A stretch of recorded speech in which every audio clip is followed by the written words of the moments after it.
Eh, Ahora sí vamos a la historia del feminismo.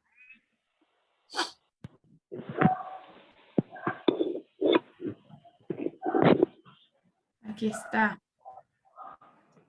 Las fases del feminismo se dividieron en olas, como seguramente muchos de ustedes saben. Y yo hice aquí un resumen brevísimo de las 4 olas del feminismo porque tenemos muy poco tiempo para este módulo. En realidad el tema da para mucho. Podríamos hacer un diplomado completo sobre la historia del feminismo y cómo evolucionó la discusión y cómo es que se incorporaron mujeres y hombres haciendo qué y en momentos diferentes. Entonces, bueno, pues este es un resumen muy breve. La primera ola, a partir de la Revolución Francesa se da esto, es la primera vez que se formalizó, ya se venía hablando de desigualdades desde mucho tiempo atrás, pero aquí es cuando se formaliza, ¿no? Aquí es cuando ya se empieza a hablar de un movimiento.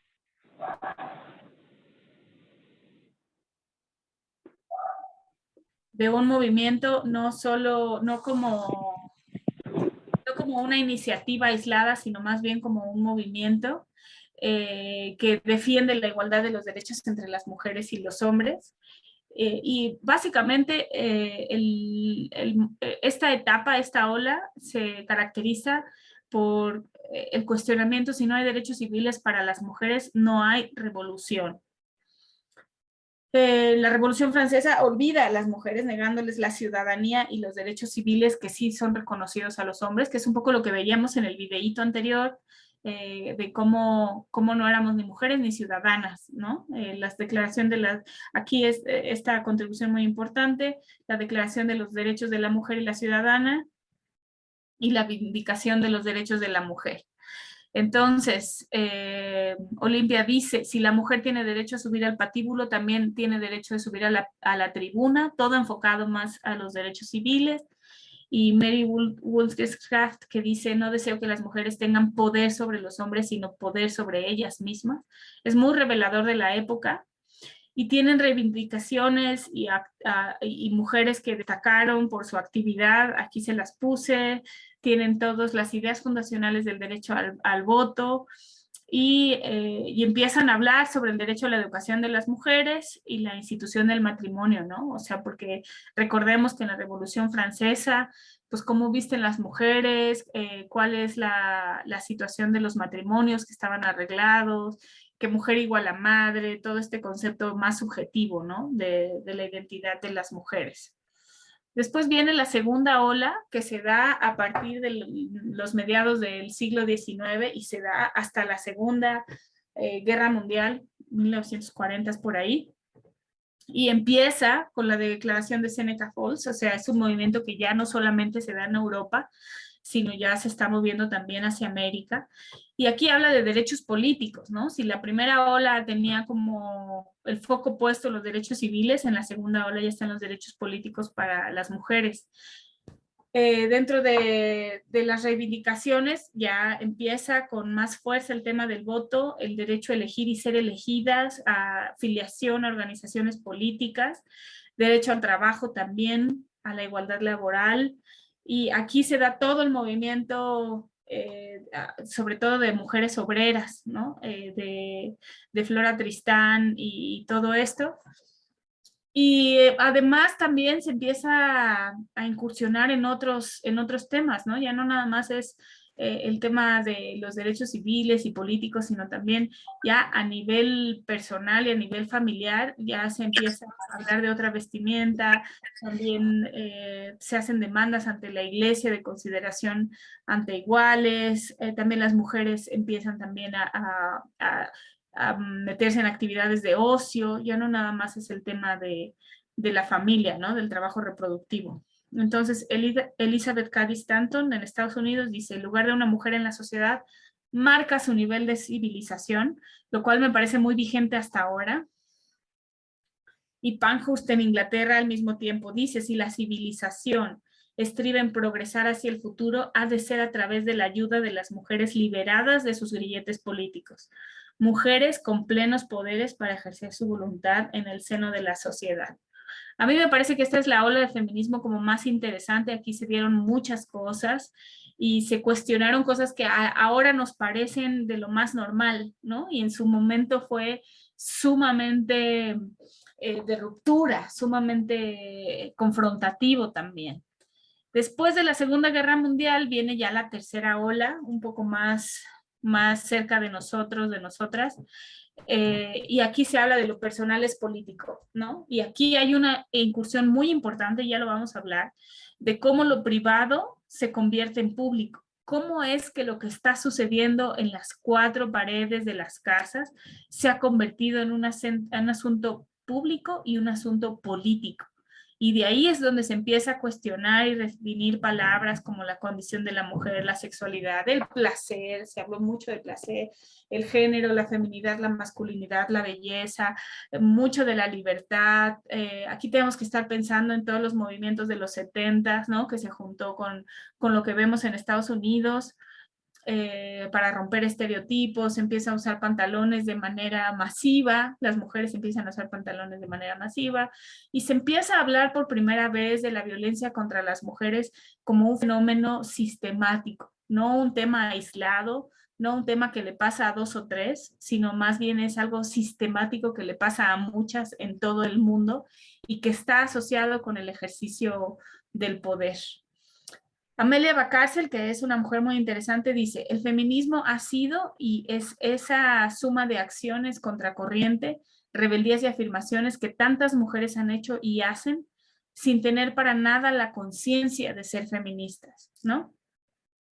Tales acciones se realizan sin la conciencia de una voluntad común. Eso empezó a pasar. ¿Se acuerdan que hablábamos de la toma de conciencia, la definición de Victoria Sau, ¿no? La toma de conciencia de las mujeres de que están subordinadas y que pueden elegir distinto. Y Amelia, en cambio, dice que el feminismo es todas las acciones con o sin conciencia a favor de los derechos de las mujeres. Y Celia Morós, que es otra teórica feminista que ha hecho aportaciones importantísimas en estos temas, las mujeres tenemos aún mucho que pensar y dar que pensar para salir del lugar del no reconocimiento, de la no reciprocidad y por tanto de la violencia. Y cuando hablamos del no reconocimiento y la no reciprocidad, a mí me viene a la mente mucho de las relaciones familiares y cómo están construidas para las mujeres, ¿no? Y cómo siempre las mujeres están en desventajas justo por el no reconocimiento y la no reciprocidad. Y aquí, en la tercera ola y en este tipo de pensamiento, se empieza a hablar de otro tipo de elementos subjetivos de las mujeres, por ejemplo, la culpa o el amor, ¿no? El amor incondicional. Aquí se empieza a cuestionar el amor incondicional, el amor romántico como el opio de las mujeres, ¿no? Así se escribieron, el amor como este talón de Aquiles que no permite que pueda crecer en relaciones igualitarias y en fin, aquí hay mucha subjetividad con Celia Morós y con muchas otras pensadoras. Aquí en la tercera ola, Creshaw empieza a hablar sobre la interseccionalidad, que es un tema que también vamos a estar hablando, pero alguien lo mencionó antes. Y justo aquí en esta tercera ola empezamos a hablar sobre la interseccionalidad, el feminismo interseccional. Después viene la cuarta ola, que se da a partir de 2008. Este ya es lo más nuevo, esto es lo que ya nos toca a todos los que estamos aquí. Y entonces ya agotamos los derechos civiles, ya agotamos los derechos políticos, ya están las mujeres votadas y pueden votar y ser votadas, en fin, y aquí hay muchos logros. Y aquí, pero aquí se da un movimiento bien interesante que tiene que ver con la globalización del feminismo a partir de los medios electrónicos, ¿no? Sobre todo los medios electrónicos y las redes sociales, pues hay todo un efecto de la globalización en el feminismo y se hace una visibilización y movilización social a nivel mundial.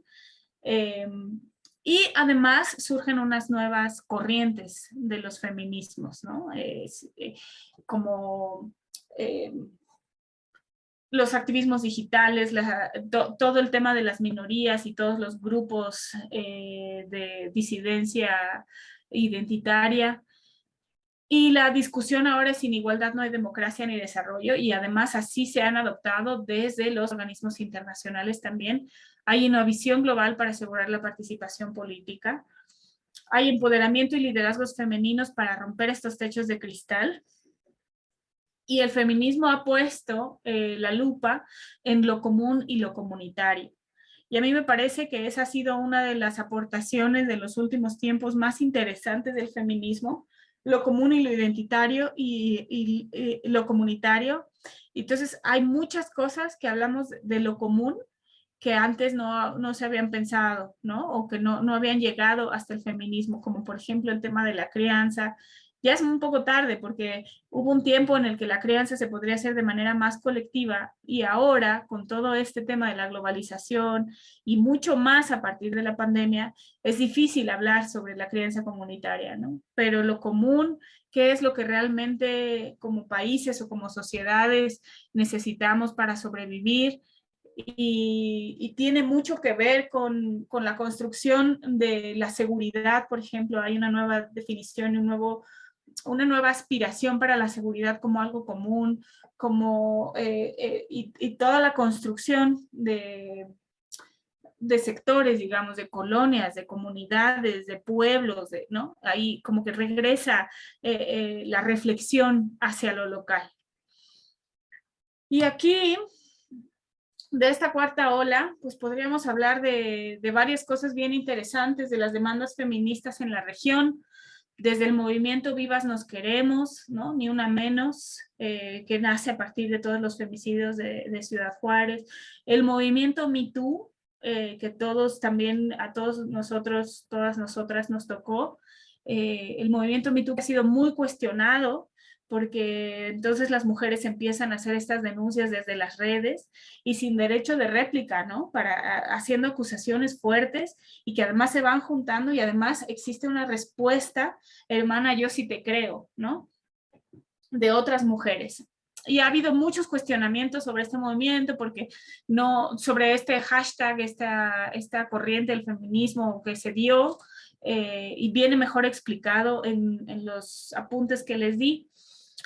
Y a mí me parece bien interesante el fenómeno Me Too, porque es tanto como decir, ya agotamos las instancias formales, ya hemos intentado la justicia desde ese lugar, desde los tribunales, desde las leyes, desde los espacios para acceder a la justicia, y pues tampoco se ha conseguido gran cosa, ¿no? Entonces ahora pongo mi denuncia en Twitter, en Facebook y así, y pues sí parece que desde una justicia redistributiva, pues no parece que estamos alcanzando como esos objetivos, pero también creo que no ha habido más salidas. Entonces, para mí fue bien interesante mirar cómo todo el mundo, porque era global el Me Too, empezó a hacer estas denuncias y se empezaban a juntar otras mujeres, y a mí también me pasó, y yo también lo viví, y a mí en este lugar, y personas con mucho poder, ¿no?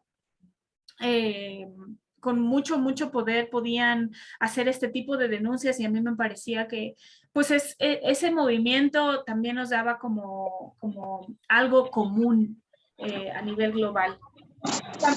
También de ahí surgió todo el movimiento pro aborto, empezando en Argentina. Nosotras parimos, nosotras decidimos, el aborto libre, seguro y gratuito. También vimos con mucha fuerza el performance eh, de, ¿cómo es? De Chile, el Estado violador. Entonces, bueno, y cómo se ha ido traduciendo y cómo se han ido juntando, y cómo el tema feminista ha crecido de manera global y se han compartido un montón de prácticas, incluso sobre la pandemia. Eso fue importante verlo, reconocerlo, y mirar que la globalización y los medios de comunicación nos permiten que esta cuarta ola también florezca a partir de los medios. Y aquí hablamos de feminismo interseccional, que hace esta afirmación que las mujeres son discriminadas no solo por ser mujeres, sino también por razones de raza, por situación socioeconómica, por sus creencias religiosas. Entonces hay como múltiples discriminaciones. Y esto es importante verlo, porque el feminismo hasta ahora ha sido un feminismo que en general defiende a una mujer blanca de clase media, que tiene ciertos problemas, pero entonces podemos mirar las múltiples violencias y las múltiples discriminaciones que vive una sola mujer por ser mulata, por vivir en la costa de Haití, por no tener educación, y entonces eso va acentuando el tipo de discriminaciones y violencias que vive, y entonces no se puede resolver desde un solo frente.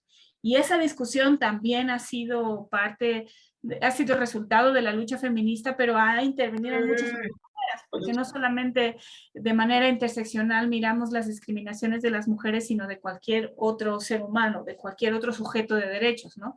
De los niños, de las niñas y también de los hombres.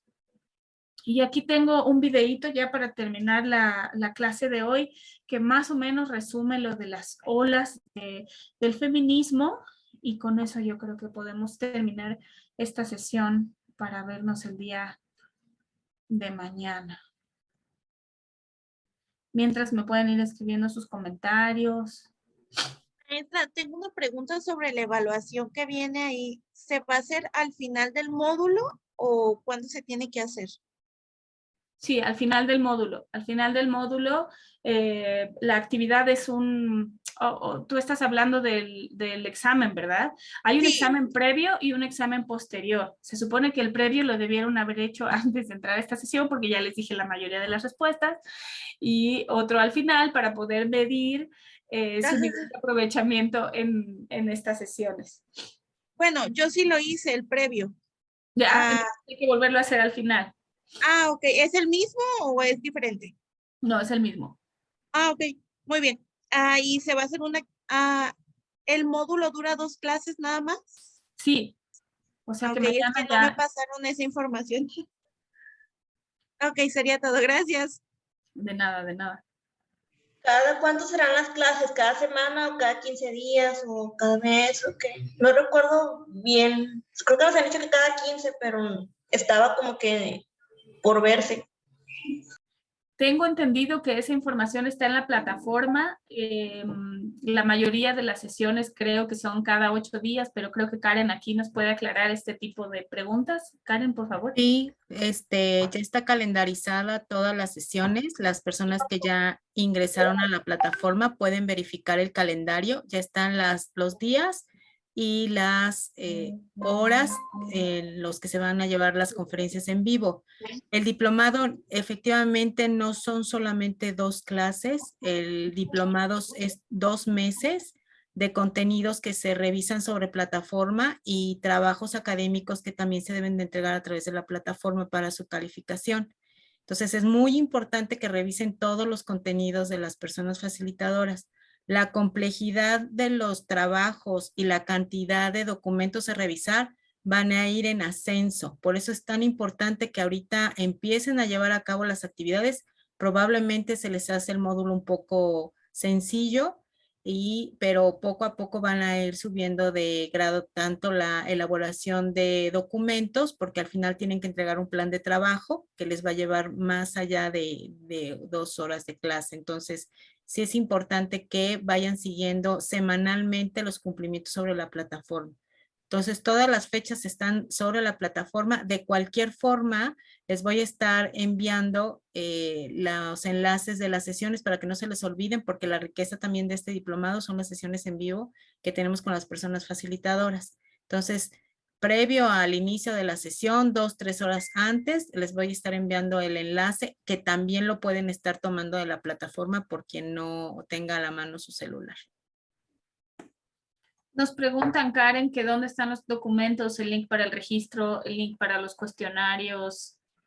Todo está en plataforma. Necesitan llevar a cabo el registro de la convocatoria. Todos y todos los que están en esta sesión llevaron a cabo el registro sobre la plataforma. Entonces necesitan ya ingresar. Si alguna de ustedes tienen algún problema para ingresar a la plataforma, pueden escribir al mismo chat donde recibieron el enlace para pedir orientación sobre el ingreso sobre la plataforma. ¿Sale? ¿Alguien más tiene alguna pregunta de esto? Para que continuemos y podamos cerrar la sesión. Bueno, sigo con ustedes en el chat, lo que necesiten. Gracias, Karen. Gracias. Yo solamente voy a compartir y la lista de asistencia, Karen. Nos preguntan insistentemente por la lista de asistencia. La lista de asistencia la pasa de manera automática a la plataforma. Entonces, los que asistieron hoy ya tienen asistencia sin ningún problema. Gracias. Gracias. Bueno, voy a compartir este videíto donde resume las olas del feminismo y con eso vamos a ir cerrando la clase. Cualquier comentario lo van escribiendo en el chat.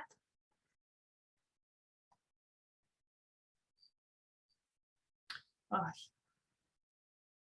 Se me olvida compartir el audio. Me dicen, por favor, si pueden escuchar.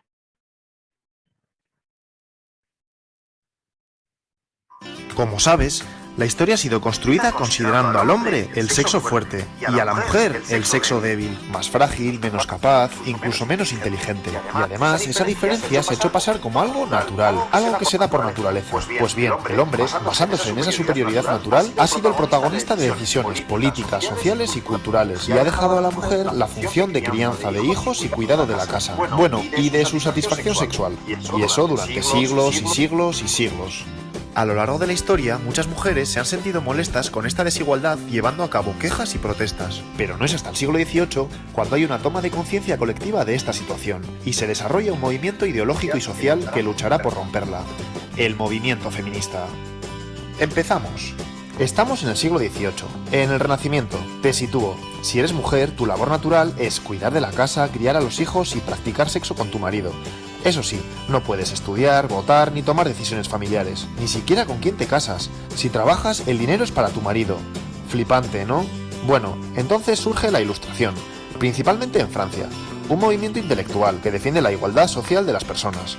Todos somos iguales independientemente de la clase social.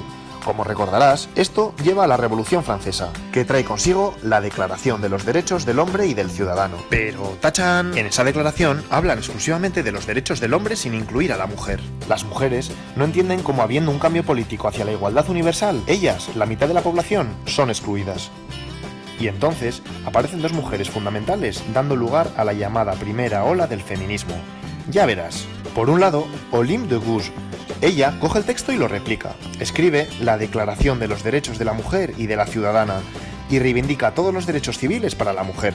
Es uno de los primeros documentos que propugna la igualdad jurídica y legal de las mujeres. Por otro lado, Mary Wollstonecraft y su Vindicación de los Derechos de la Mujer, considerado el texto que funda el feminismo. Fíjate lo que dice. La diferencia entre los géneros, hombre y mujer, no es algo natural, como se venía pensando, sino algo cultural, algo que se produce a través de la educación. Por tanto, aboga por una educación igualitaria.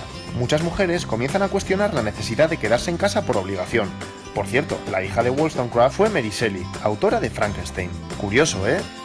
Ante estas primeras reivindicaciones feministas que suponen todo un avance, se responde con una dura represión. Olympique de Gouges, por ejemplo, es guillotinada, muchas mujeres encarceladas, no se permite que se reúnan más de 5 mujeres en la calle. Y espera, que esto sigue. A principios de 1800, el Código francés, o Código Napoleón, que se extiende por toda Europa, exige a las mujeres actuar con obediencia a sus maridos, y les deja sin derechos civiles ni políticos. Increíble, ¿eh? Ya ves, las cosas, en lugar de mejorar, se ponen peor para la mujer. Eso sí, a pesar de esta derrota, las cosas nunca volverán a ser lo mismo. Espera que te sigo contando porque llega la segunda ola del feminismo, el sufragismo. Y esta ola ya no es un movimiento solo intelectual, pasa a ser un movimiento de acción social. Ya verás. El movimiento sufragista surge en los dos países anglosajones, y luego estos van influyendo en el resto de países. Vamos por partes. En Estados Unidos, las mujeres han luchado por la independencia de su país. Ahora, se agrupan por la defensa de los derechos de los esclavos. Bueno, pues 4 mujeres viajan a Londres, al Congreso Antiesclavista. Pero no te lo pierdas, no les dejan participar por el hecho de ser mujeres. Al final, les dejan hacerlo tras una cortina. Indignadas, toman conciencia de su desigualdad como mujeres y, de vuelta al país, 2 de ellas, Lucrecia Mott y Elizabeth Cady Stanton, comienzan su lucha, ahora ya, a favor de los derechos de las mujeres. En 1848, en Seneca Falls, frente a unas 300 personas, exponen la Declaración de Sentimientos. Reivindican recuperar todos los derechos civiles, como la igualdad de educación. Y, como sabes, el voto. Hacen especial hincapié en esto último porque piensan que una vez pudiendo votar, los demás derechos vendrán solos. Es el inicio del sufragismo norteamericano. Las mujeres comienzan a defender sus derechos en masa, con manifestaciones, panfletos, pero no te creas que fue algo sencillo, porque durante años y años son humilladas y pisoteadas.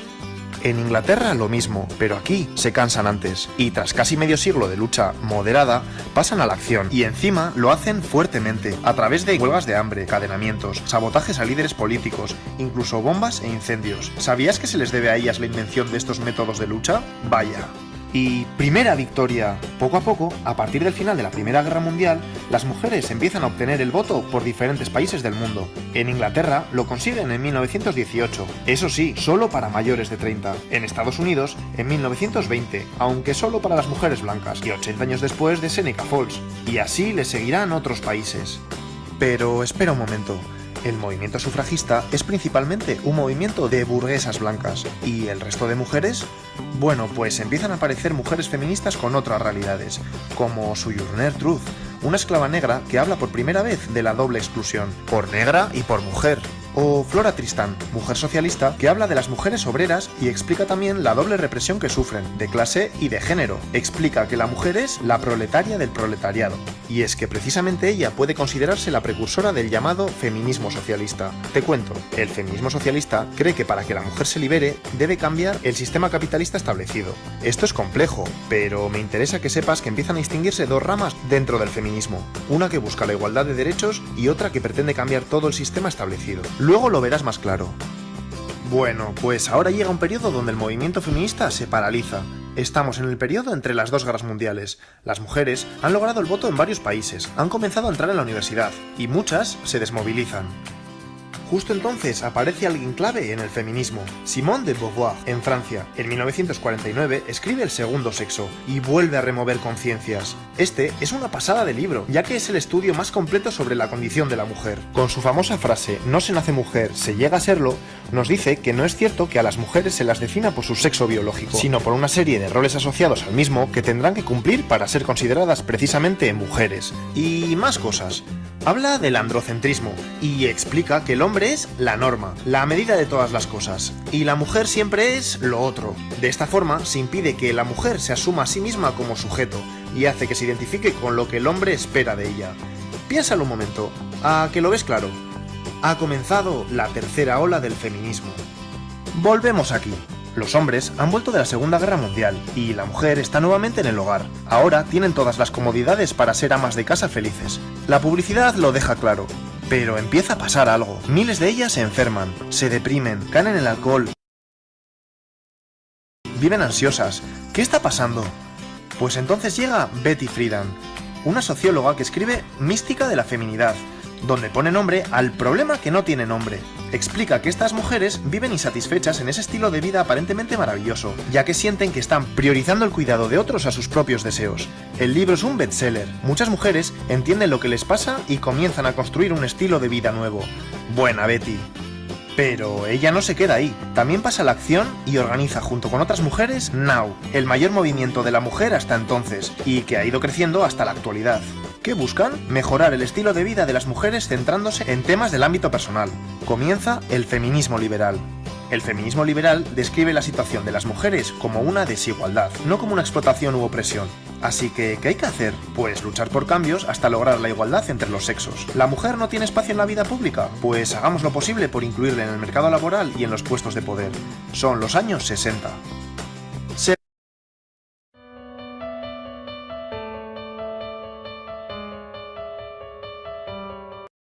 Seguimos. Se han conseguido los derechos fundamentales y las mujeres empiezan a ocupar puestos de poder. ¿Pero ya está? No, porque ¿qué pasa en el ámbito privado dentro de los hogares?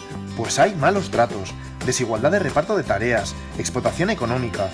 Es como si se reprodujera dentro de las casas la misma relación de poder del hombre hacia las mujeres que fuera de ella. Cada vez hay más conciencia de esto, y surge una nueva corriente feminista que quiere cambiar esta situación. El feminismo radical. Pero no te confundas, radical de raíz, porque el problema hay que resolverlo desde ahí. ¿Y cuál es la raíz del problema? El patriarcado, el sistema de dominación del hombre sobre la mujer, que se produce en todos los ámbitos: familiar, política, económica, social, científica. ¿Te suena el movimiento de liberación de la mujer? Pues pertenece a esta corriente. Varias mujeres se organizan y llevan a cabo grandes protestas públicas como las que hacen a los certámenes de belleza, que lo consideran una cosificación de la mujer. Pero van más allá, y este movimiento también crea espacios propios como centros de mujeres maltratadas, de defensa personal, ginecológicos, guarderías. El feminismo radical consigue que las mujeres del siglo XX vayan cambiando el día a día de sus vidas, hacia la liberación.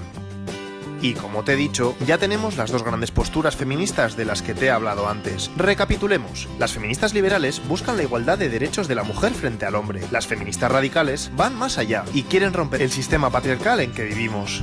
Comienzan entre ambas posturas ciertas diferencias. Te pongo un ejemplo. ¿Qué pasa si tú, mujer, subes un selfie a redes sociales en una postura sensual? Pues para el feminismo liberal, genial. Estás desafiando al sistema, que espera que te comportes de forma recatada. Estás empoderándote. El feminismo radical piensa otra cosa. Respeta tu foto. Eres libre de hacer lo que quieras, pero no cree que estés desafiando nada, porque te mueves dentro de los esquemas patriarcales impuestos del sentido de belleza de la mujer y feminidad.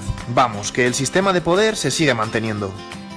Llegan los años 90. Vale, siguen los avances, pero veamos, hasta ahora es como si el feminismo hablase siempre de un prototipo de mujer. Pero una cosa, ¿qué pasa por ejemplo con las mujeres transexuales?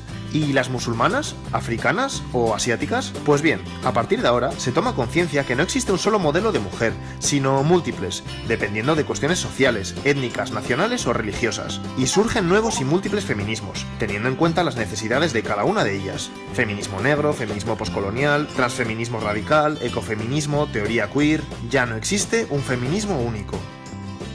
A lo largo del siglo XXI se va adquiriendo una mayor conciencia en la sociedad general de la desigualdad de la mujer y surgen movimientos sociales como el movimiento Me Too, donde millones de mujeres denuncian públicamente su experiencia de abuso por hombres, o las manifestaciones y huelgas multitudinarias del 8 de marzo de 2018, en el Día Mundial de la Mujer.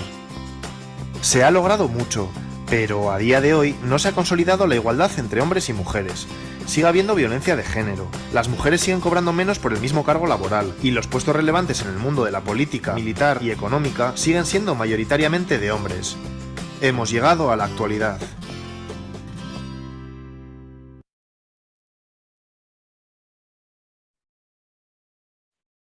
Bueno, pues estos son recursos que yo les acerco, que me parece que son muy visuales, muy claros, que nos dan una idea muy general y que además ustedes también pueden utilizar en las labores que ustedes lleven a cabo. Y bueno, con esto vamos cerrando la sesión de hoy. No sé si tienen algún comentario, duda.